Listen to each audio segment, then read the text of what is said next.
Hello students, तो कैसे हैं आप लोग। आज हम स्टार्ट करने जा रहे हैं अपना मैकेनिकल प्रॉपर्टीज़ ऑफ सॉलिड्स का लेक्चर नंबर 5। और पहले हम 4 लेक्चर्स के कंप्लीट कर चुके हैं।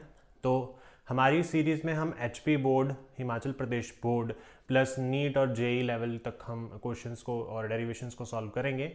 तो आई होप आपको सारे लेक्चर समझ आ रहे हैं। आज का जो टॉपिक है वो है elastic hysteresis.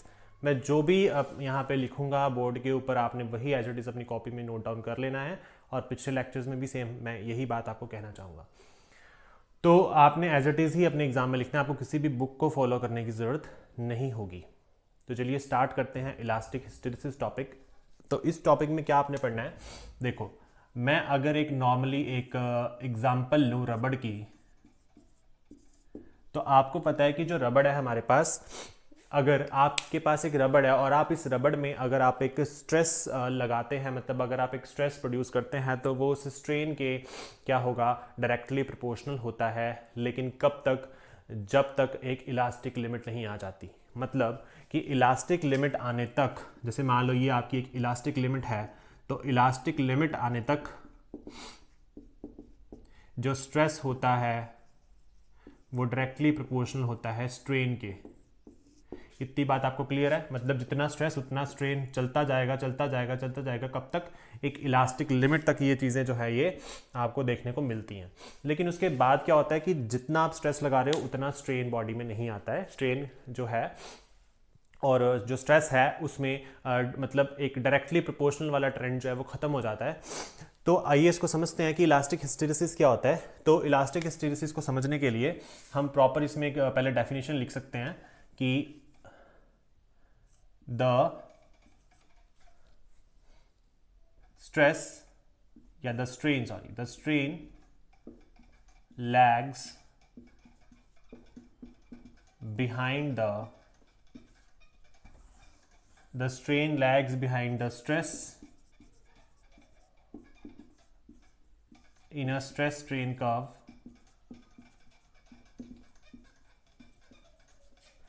is called elastic hysteresis. ठीक है, तो हमने क्या बोला यहाँ पे कि आपके पास जो स्ट्रेस स्ट्रेन है वो लैग्स हो जाता है स्ट्रेस से एक स्ट्रेस स्ट्रेन कर्व के अंदर, उसे हम इलास्टिक हिस्टेरिसिस कहते हैं। मतलब जब इलास्टिक लिमिट क्रॉस हो जाती है तो उसके बाद स्ट्रेस स्ट्रेन के डेक्लिवेशन नहीं रहेगा, वो कुछ उससे लैग्स बिहाइंड करेगा, मतलब उसे पीछे छूट जाएगा।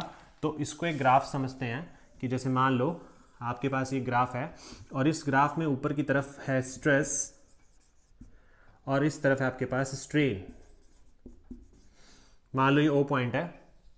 तो देखो अगर जो आपका ग्राफ होता है स्ट्रेस और स्ट्रेन का, अगर हम उसको इस तरीके से ड्रॉ करें, कुछ इस तरीके से ड्रॉ करें, और मान लो ये आपका पॉइंट ए है और ये आपका पॉइंट बी है, तो ये जो ग्राफ हमने बनाया ये कुछ हद तक यहाँ तक कुछ लीनियर बन रहा है। लेकिन उसके बाद क्या हो रहा है कि स्ट्रेस और स्ट्रेन का जो ग्राफ है आपके पास वो डायरेक्टली प्रोपोर्शनल वाला ट्रेंड फॉलो नहीं कर रहा है। मतलब कि वो आपके पास जो स्ट्रेन है वो काफ़ी लैग्स, काफ़ी पीछे छूट रहा है स्ट्रेस के कंपैरिजन में। दोनों आपस में डायरेक्टली प्रोपोर्शनल नहीं है, मतलब दोनों एक साथ चेंज नहीं हो रहे हैं। जितना स्ट्रेस लगा रहे हो उतना स्ट्रेन बॉडी में नहीं आ रहा है। ठीक है, इतनी बात आपको क्लियर है। अब इसको समझने का एक और तरीका है। फॉर एग्जांपल कि अगर मेरे पास एक वायर है और इस वायर से मैं एक लोड लटका दूं, तो मान लो कि आपके पास ये लोड पहले मैंने 5 kg का रखा, फिर मान लो मैंने 10 kg का रखा, फिर मान लो मैंने 15 kg का, ऐसे अलग अलग लोड में रखता गया। जैसे मान लो मैंने 5 kg का जब इस पे लोड लगाया तो इस पे कुछ स्ट्रेस पड़ा होगा। किस पे? इस वायर के ऊपर कोई ना कोई स्ट्रेस पड़ा होगा। जब इस वायर पे स्ट्रेस पड़ा तो मैंने कॉरेस्पॉन्डिंग रीडिंग जब उसकी ग्राफ में देखी तो वो कुछ यहाँ आई। देखो जैसे यहाँ पे मैंने स्ट्रेस लोड रखा तो स्ट्रेस की रीडिंग यहाँ, स्ट्रेन की रीडिंग यहाँ से यहाँ आ गई। फिर मैंने स्ट्रेस लगाया, फिर मेरे पास स्ट्रेन आया, फिर स्ट्रेस, फिर स्ट्रेन, फिर स्ट्रेस, फिर स्ट्रेन। तो इस तरीके से ये ट्रेंड चलता गया। ठीक है, तो अब अगर मैं इसके लिए, मतलब मैं लोड लगाता गया, स्ट्रेस बढ़ाता गया, तो स्ट्रेन का ग्राफ कुछ मान लो इस तरीके से बन गया। अब अगर मैं सेम इन लोड्स को एक एक करके हटाता जाऊं तो ग्राफ के अकॉर्डिंग क्या होना चाहिए था कि ये जो ग्राफ है वो दोबारा से नीचे की तरफ अपने पाथ को रिट्रेस करना चाहिए था। कि जैसे आप कोई ग्राफ बनाते हो, मान लो इस तरीके से ग्राफ बनाया, और अगर आप उसी ग्राफ को अगर उसमें से वैल्यूज निकालते जाओ तो वही ग्राफ दोबारा नीचे की तरफ अपने पाथ को रिट्रेस कर लेता है, मतलब ग्राफ तो सेम ही वही रहता है। बट ऐसा नहीं हुआ। हुआ क्या कि यहाँ से जैसे मान लो मैंने पहले 15 kg का यहाँ से आपके पास वेट हटा दिया, मान लो 15 kg मैंने यहाँ से हटा दिए, तो क्या हुआ कि आपका ग्राफ जो है उसकी कुछ रीडिंग आई, फिर मैंने 10 kg हटाया, फिर कुछ रीडिंग आई, फिर मैंने 5 kg हटाया, फिर कुछ रीडिंग आई। तो एक्चुअल में होना क्या चाहिए था कि जैसे जो मैंने रीडिंग पहले रखता गया और जब मैं ये जो अपने पास मास है वो हटाता गया, तो ग्राफ सेम यही रहना चाहिए था, बट एक्चुअल में ये रहा नहीं। मतलब ग्राफ जो पहले यहाँ से यहाँ तक जाना था, वही ग्राफ दोबारा से अपने पाथ को रिट्रेस करना चाहिए था, क्योंकि मेरे पास जो वेट्स की वैल्यू है 5, 10, 15 वो तो सेम है, बट ऐसा हुआ नहीं। और हुआ क्या कि ये जो ग्राफ है इसने अपने पाथ को रिट्रेस नहीं किया, ग्राफ ने अपने पाथ को रिट्रेस नहीं किया, और ये कैसे बन गया, ये कुछ इस तरीके से आ गया। मतलब जाते टाइम ये ग्राफ इस तरीके से बना और आते टाइम इसने अपना पाथ रिट्रेस नहीं किया, और मान लो ये सी पॉइंट है, तो इस ग्राफ ने एक इनक्लोज्ड एरिया यहाँ पे ले लिया, और इसको हम कहते हैं, जिसके अंदर का जो एरिया बचा है इसको हम कहते हैं हिस्टेरिसिस लूप। इसको हम कहते हैं हिस्टेरिसिस लूप। मतलब हम वेट रखते गए 5, 10, 15 का, लेकिन ग्राफ इस तरीके से बन गया। जैसे हम वेट हटाते गए तो ग्राफ सेम वैसा ही बनना चाहिए था, वापस अपने पाथ को वैसे ही रिट्रेस करना चाहिए था, बट वो हुआ नहीं, और ग्राफ कुछ इस तरीके से बना, और इसके बीच में एक लूप जो है हमें देखने को मिली है। तो आई होप आपको ये बात समझ आई। अब ये जो बीच में इसके लूप आई है, इससे हमें क्या पता लगता है, इससे हमें ये पता लगता है कि ये जो इसके अंदर का जो एरिया, ये हमें क्या किस चीज की वैल्यू देता है। तो आपने बोलना है ये हमें एनर्जी डिसिपेशन की वैल्यू देता है। किसकी वैल्यू देता है, एनर्जी डिसिपेशन की वैल्यू देता है। मतलब कोई ना कोई यहाँ पे हीट एनर्जी निकली है, कोई ना कोई एनर्जी डिसिपेट हुई है बाहर, कोई ना कोई हीट बाहर डिसिपेट हुई है। तो ऐसा क्यों हुआ, क्योंकि जैसे फॉर एग्जांपल मान लो आपके पास एक रबड़ है, और आप अगर रबड़ को स्ट्रेच करते हो तो स्ट्रेच करने से रबड़ क्या होती है, मैं यहाँ पे लिख रहा हूँ। मान लो आपके पास कोई रबड़ है, और अगर आप उस रबड़ को क्या करते हो, स्ट्रेच करते हो, तो स्ट्रेच करने से एक वर्क डन होगा, स्ट्रेच करने से एक वर्क डन होगा, और वही वर्क डन से क्या होगा कि वो जो रबड़ है वो आपकी हीट हो जाएगी, हीट अप हो जाएगी। मतलब वो रबड़ से एनर्जी डिसिपेट होना शुरू हो जाएगी, हीट निकलना शुरू हो जाएगी। और अगर आप उसी रबड़ को दोबारा से, पहले आपने स्ट्रेच किया ना, उस मतलब आप डीफॉर्म कर रहे हो, और जैसे ही आपने डीफॉर्म करके उसको रिलीज कर दिया, छोड़ दिया, यानी कि रिलीज्ड आफ्टर डिफॉर्मेशन, अगर आप डिफॉर्मेशन के बाद उसे रिलीज कर देते हो तो वह कोल्ड हो जाएगी। मतलब कोल्ड मतलब कूल हो जाएगी, ठीक है, क्या हो जाएगी, कूल डाउन हो जाएगी। मतलब रबड़ को स्ट्रेच करने से वो हीट अप हो जाती है। या आप ये भी कह सकते हो कि अगर हम रबड़ को ट्विस्ट करें तो ट्विस्ट करने से वर्क डन होता है, जो कि एक हीट की एनर्जी में उसके अंदर स्टोर हो जाता है, यानी कि वहां से एक हीट आपको देखने को मिलेगी। और अगर आप उसे डिफॉर्म करने में छोड़ देते हो तो वो फिर से क्या हो जाती है, कूल डाउन हो जाती है। तो मेन चीज क्या है कि जितना बड़ा ये हिस्टेरिसिस लूप का अंदर वाला एरिया होगा उतनी ही ज्यादा हीट निकलेगी, जितना बड़ा एरिया उतनी ही ज्यादा हीट निकलेगी। And this area shows the work done, ये एरिया वर्क डन शो करेगा, और कितनी हीट निकल रही है वो हमें बताता है। तो आई होप आपको ये बात क्लियर हो गई होगी। अब आप इसका एक स्क्रीनशॉट यहां से ले सकते हैं।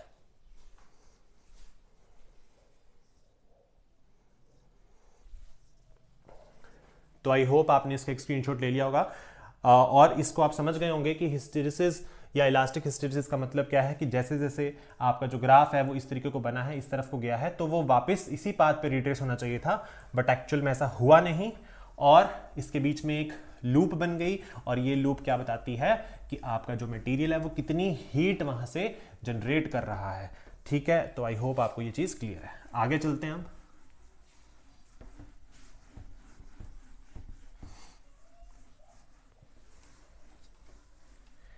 उसके बाद आगे हम बात करते हैं थोड़ी सी इसके बारे में।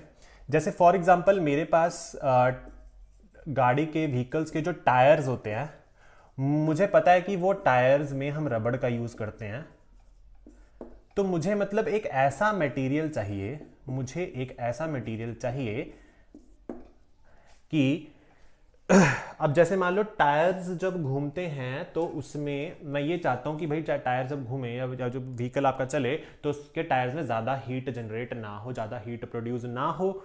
तो उसके लिए मुझे एक ऐसा मटेरियल चाहिए कि जिसका जो हिस्टेरिसिस लूप है वो उसका एरिया काफ़ी कम हो, उसका एरिया काफ़ी कम हो। ठीक है, मैं ये चाहूँगा कि जो मैं मटेरियल लूँ उसका जो हिस्टेरिसिस लूप है उसका एरिया काफ़ी छोटा हो। देखो जितना छोटा एरिया होगा उतना हीट जो है वो कम निकलेगी, उतनी हीट कम रेडिएट हो गई और उतना ही वर्क डन भी कम होगा। तो इसलिए मुझे रबड़ वाले केस में वैसा ही मटेरियल जो है यहाँ पे चूज करना है जिसका हिस्टेरिसिस लूप जो है वो छोटा हो। आई होप आपको ये बात क्लियर हो गई होगी। तो फर्स्ट बात आपने यहां से ये याद रख लेनी है। उसके बाद सेकंड बात आपने यहां से याद रखनी है कि जब भी किसी गाड़ी का मोशन होता है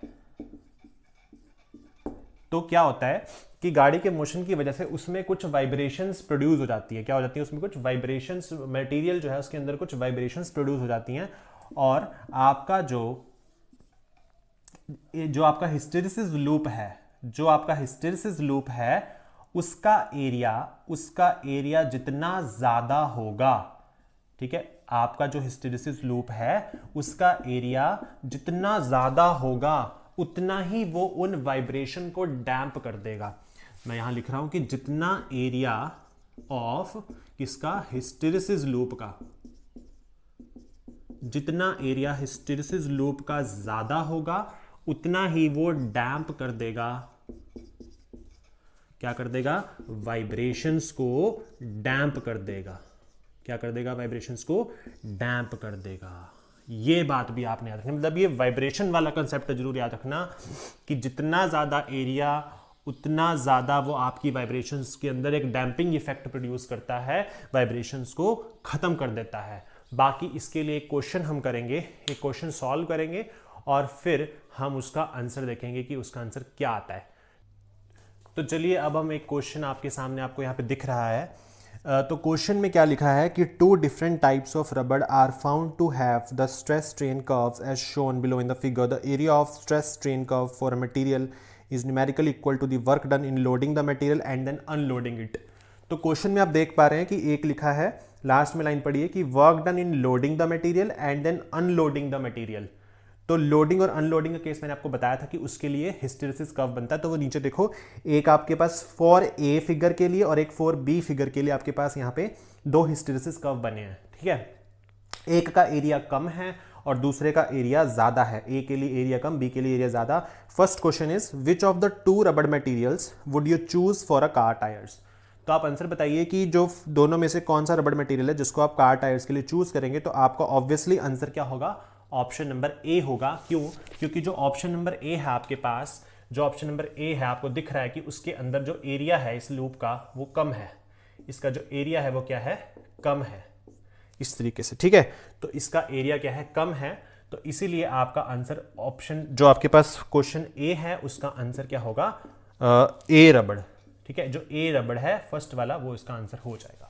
आई होप आपको ये बात क्लियर है। सेकंड पार्ट पे देखिए, एक heavy machine is to be installed in a factory. एक हैवी मशीन को इंस्टॉल करना है फैक्ट्री में। To absorb vibrations of the machine a block of rubber is placed between the machine and the floor and which of the 2 rubbers would you prefer to use for this purpose. कह रहे कि machine के अंदर काफी vibrations आ रही हैं। तो मैंने आपको अभी वाइब्रेशन वाला कंसेप्ट समझाया था कि अगर मशीन के अंदर बहुत सारी वाइब्रेशंस आ रही हैं तो एक रबड़ का ब्लॉक रखा गया है मशीन और फ्लोर के बीच में। तो कह रहे कि आपको इनमें से कौन सी रबड़ को प्रेफर करना है इस पर्पस के लिए। तो अगर आपको वाइब्रेशंस को डैम्प करवाना है, वाइब्रेशन एनर्जी को खत्म करना है, डैम्पिंग करवानी है, तो आपको वो मटेरियल चाहिए जिसका एरिया, जिसका हिस्टेरिसिस लूप या जिसका हिस्टेरिसिस लूप का एरिया जो है वो ज्यादा होना चाहिए। तो वाइब्रेशन एनर्जी को डैम्प कराने के लिए, वाइब्रेशन को डैम्प करने के लिए आप कौन सा लोगे? ये वाला लोगे जिसका एरिया क्या होगा? ज्यादा होगा। तो इसका आंसर क्या हो जाएगा? B option. जो सेकंड वाला ग्राफ है वो आपके सेकंड क्वेश्चन का आंसर होगा। तो ये था आपके पास कंसेप्ट। आई होप आपको ये चीज समझ आ गई होगी। अब बढ़ते हैं हम अपने नेक्स्ट टॉपिक के ऊपर। तो स्टूडेंट्स अब चलते हैं अपने नेक्स्ट टॉपिक की ओर, जिसका नाम है इलास्टिक आफ्टर इफेक्ट। तो गाइज इलास्टिक आफ्टर इफेक्ट क्या होता है कि आपके पास within the elastic limit when body is deformed, देखो पहली लाइन को समझो, इलास्टिक लिमिट के अंदर अंदर, जैसे आपको पता है कि हमारे पास एक इलास्टिक लिमिट होती है, ऐसे जैसे मान लो ये एक इलास्टिक लिमिट है और इसके ऊपर ऊपर क्या होगा कि आपका जो स्ट्रेस है वो डायरेक्टली प्रोपोर्शनल होता है स्ट्रेन के। तो इलास्टिक लिमिट के अंदर अंदर अगर आप एक बॉडी को डिफॉर्म करते हो, आप डिफॉर्म करते हो, तो जैसे ही डिफॉर्म करोगे तो वो बॉडी दोबारा अपनी शेप को रीगेन करने में कुछ समय लेगी, वो कुछ समय लेगी, कुछ टाइम लेगी। तो वो जो टाइम में डिले आता है, जो टाइम में कुछ समय जो लगता है या जो टाइम में डिले आता है, उस टाइम को हम कहते हैं इलास्टिक आफ्टर इफेक्ट। तो देखो, when the elastic limit, within the elastic limit when the body is deformed, then it will take some time to regain its original configuration. ठीक है, this time delay is called elastic after effect. इसी time delay को हम क्या कहते हैं? Elastic after effect कहते हैं। फॉर एग्जाम्पल रबड़, एग्जाम्पल रबड़, रबड़ के केस में क्या होगा, रबड़ को खींचोगे इलास्टिक लिमिट के अंदर तो अपनी दोबारा ओरिजिनल कॉन्फ़िगरेशन को अटेन करने में कुछ ना कुछ समय यहाँ पे लेगी। उसके बाद है एग्जाम्पल, देखो एक नोट करने वाली चीज़ यहाँ पे लिखी है मैंने कि जो फोस्फर, ब्रोंज और जो क्वार्ट्ज फाइबर होता है, जो फोस्फर, ब्रोंज और क्वार्ट्ज फाइबर एक ऐसे मटेरियल होते हैं जिनका इलास्टिक आफ्टर इफेक्ट काफ़ी कम होता है, मतलब नेग्लिजिबल होता है ऑलमोस्ट, और ये आपके मूविंग कॉइल गैल्वेनोमीटर में यूज़ होते हैं। क्योंकि मूविंग कॉइल गैल्वेनोमीटर की जो नीडल होती है उसको डिफ्लेक्ट एकदम से करना होता है, तो इसीलिए वो अपनी शेप को एकदम से एक्वायर कर लेता है, अपनी कॉन्फ़िगरेशन को एकदम से एक्वायर कर लेता है। तो इसीलिए हमें इन मटेरियल्स की वहाँ पे ज़रूरत पड़ती है, इसीलिए हम उनकी कॉइल में बनाने के लिए हम उसको मूविंग कॉइल गैल्वेनोमीटर में उसका यूज़ करते हैं। तो ये जो टाइम डिले होगा इसको क्या कहते हैं? Elastic after effect. I hope आपको ये बात समझ आ गई होगी। तो ये छोटी सी डेफिनेशन थी, आप इसको देख लेना एक बार और इसको लिख लेना कॉपी पे। चलिए आगे चलते हैं।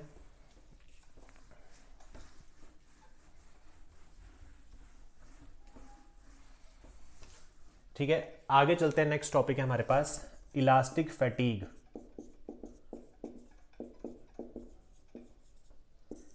इलास्टिक फैटीग का मतलब क्या होता है कि जब भी कोई मटेरियल, या हम लिख सकते हैं the loss of strength of a material due to repeated strain is called elastic fatigue. Example, bridges are declared unsafe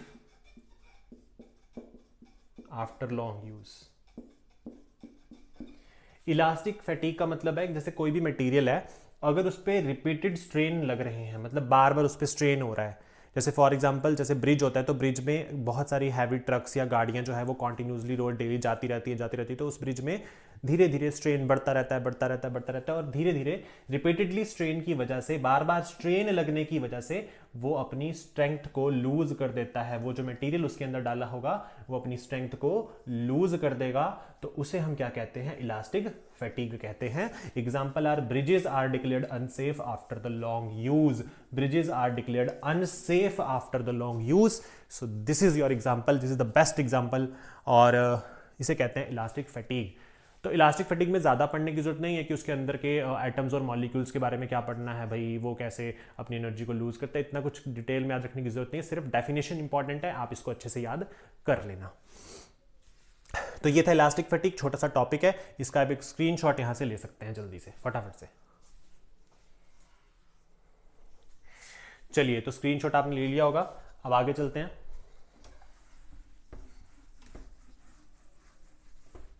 इसके बाद जो नेक्स्ट टॉपिक हमारा आता है वो आता है पॉइजन्स रेशो।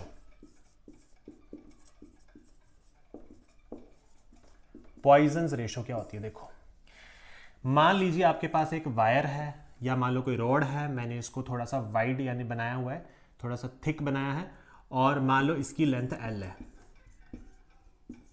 अगर मैं इसके नीचे की तरफ एक डीफॉर्मिंग फोर्स लगाऊं तो मान लो यहाँ पे एक एरिया ऑफ क्रॉस सेक्शन है जिसका रेडियस मान लो आर है। क्या है? जिसका रेडियस आर है। और ये वायर खींचने के बाद थोड़ी लंबी हो जाएगी और यहाँ से मान लो इसकी लेंथ बढ़कर होगी एल प्लस डेल्टा एल, क्योंकि आपने डीफॉर्मिंग फोर्स लगाई तो लेंथ बढ़ेगी, तो एल प्लस डेल्टा एल हो गया। और मान लो इसका जो रेडियस है, देखो पहले रेडियस इतना था, अब रेडियस ऑब्वियसली घट गया होगा। अब रेडियस ऑब्वियसली घट के कितना हो गया होगा? R minus delta R. कितना हो गया? R minus delta R. Radius घटा क्योंकि आपने खींचा, रेडियस पहले ज्यादा था, अब रेडियस कम हो गया।